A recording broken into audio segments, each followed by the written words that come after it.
വിശുദ്ധ വേദപുസ്തകത്തിൽ നമുക്ക് ഇസ്രായേൽ ജനങ്ങളുടെ യാത്ര കാണാം.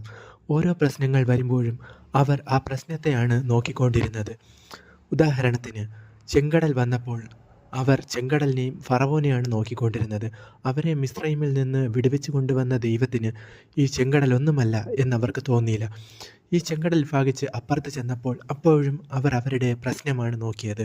വെള്ളമില്ല എന്നുള്ള പ്രശ്നം, ആഹാരമില്ല എന്നുള്ള പ്രശ്നം. പക്ഷേ എന്ത് പ്രശ്നങ്ങൾ വന്നിട്ടും ദൈവം അവരെ കൈവിട്ടില്ല. ദൈവം അവരെ മുന്നോട്ട് തന്നെ നടത്തിക്കൊണ്ടുപോയി. ഇതുപോലെ തന്നെ നമ്മുടെ ജീവിതത്തിലും നാം ഓരോ പ്രശ്നങ്ങളിൽ അല്ലെങ്കിൽ ഓരോ പരീക്ഷണങ്ങളും നമ്മുടെ ജീവിതത്തിൽ വരുമ്പോൾ നാം ആ പരീക്ഷണങ്ങളിലാണ് നോക്കുന്നത്.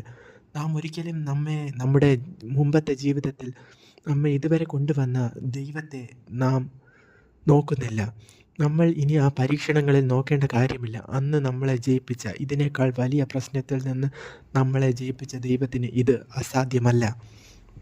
ചെങ്കടൽ ഭാഗിച്ച ദൈവത്തിന് മരുഭൂമിയിൽ മഞ്ഞ തരിക, മരുഭൂമിയിൽ വെള്ളം തരിക എന്നുള്ളത് ഒരിക്കലും അസാധ്യമായ കാര്യമല്ല. എല്ലാ മഹത്വവും ദൈവത്തിന്. ദൈവം നമ്മളെ എല്ലാവരെയും സഹായിക്കും. ആമേൻ.